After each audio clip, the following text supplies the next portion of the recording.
Hey guys, and welcome back. If you are new here, my name is Ashley with Ashley Nicole Photography. I have been a portrait photographer for 11 years now, going on 12 because we are in 2022. Today is going to be part 2 of my self-portrait series. So this series is mainly for photographers, just showing you how I take my headshots at home. Part 1 was with natural light, and today is part 2 with flash.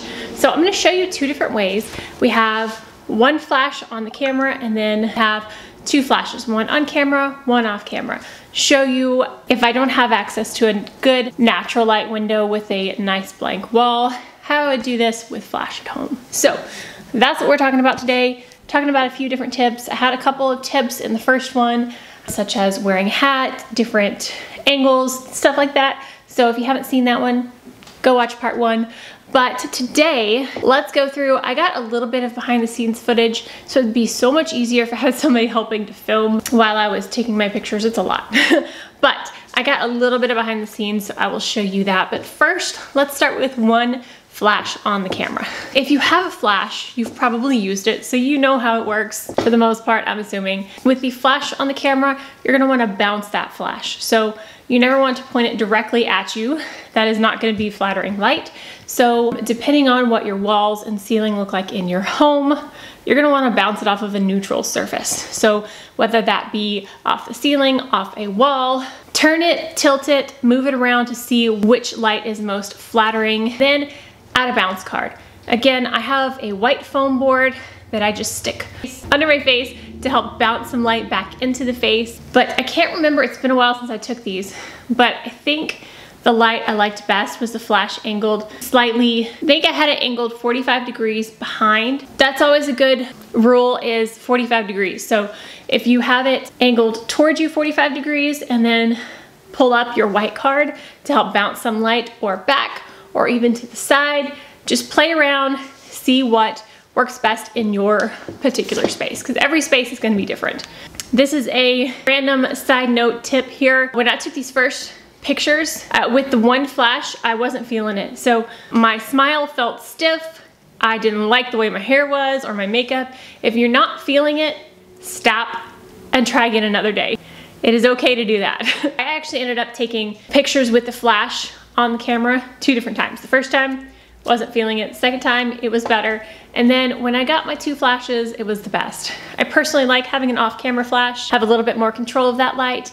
But if you only have one flash, you can still do it. Another awesome way is to have it close to like a neutral wall and bounce that light off the wall into your face. Beautiful light.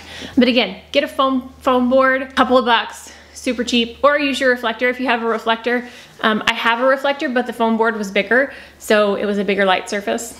So that's with one flash on camera. Hopefully I put some examples in here somewhere as I'm talking. So next up, if you have 2 flashes, I have 2 of the, I know the number of my flash, but I don't. So I have 2 of the Canon 600 EX RTs, and I just link these up. One is on the camera, one is off. Those are the flashes that I am using.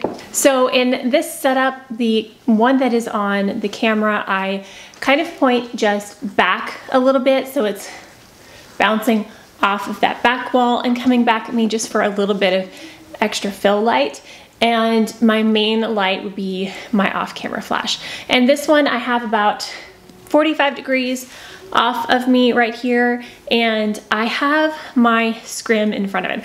So if you have a round reflector, take off the cover, and it's kind of this like diffusion material, and I have it just clipped to a stand in front of the flash to diffuse that flash. So it's like having a light modifier on it without having to buy an extra light modifier. So that's how I like to do my off-camera flash in this kind of setting, if you don't own any other kind of modifiers. I do have a bracket that you can put your flash in and put a modifier on, and so this is what I would use normally, but for the purposes of the video, I'm doing this for different amounts of equipment, and so if you have 2 flashes, you probably don't have a light modifier thing. Here are some of the photos from this, and again, I have the one on the camera and then one off the camera, 45 degrees, and I always have my white foam board and I'm tilting it different ways. I like having it sometimes like bouncing it off of here and back,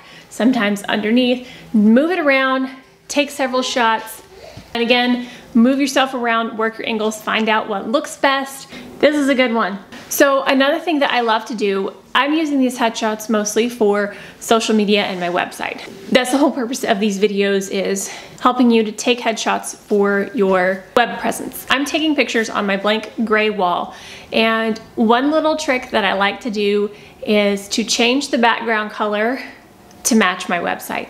So I just take the photo into Lightroom, I do a subject mask and invert it, and then add a color to that background. So if you have a nice neutral wall, you can change the background color to pretty much anything. So yeah, you can match your website or logo color perfectly and add a nice little pop to your website. So that's another little tip for me to you, and I think that's gonna wrap up this one. Next one is gonna be taking your own self-portraits / headshots with strobe. This is gonna be my most exciting one, and I recently got a Westcott FJ400, I think is what it's called. And I have a lantern modifier, and it makes everything gorgeous. So I'm excited. I might take those shots today. Yeah, that'll be the next one. So if you have a strobe, stay tuned. I'm gonna show you how I take my own headshots with a strobe. So that's gonna wrap it up for this video though. Thank you so much for watching. I want to remind you, I'm just showing you how I take my own headshots. I'm not saying this is the only way to do it. I found that, so I have a makeup channel on YouTube if you don't know already, but I found that the comments on my photography channel are a lot more mean and harsh. The trolls are out in the photography world, which kind of saddens me. But anyways, this is just how I am getting these shots. That's all this video is. I'm not telling you, you have to do it this way. All right, thank you so much for watching, guys. If you did enjoy this, please give it a thumbs up. And if you haven't already and you want to see future videos, hit that subscribe button down below, and I'll see you guys next time. Bye. Oh, I don't need a thumbnail because I have pictures.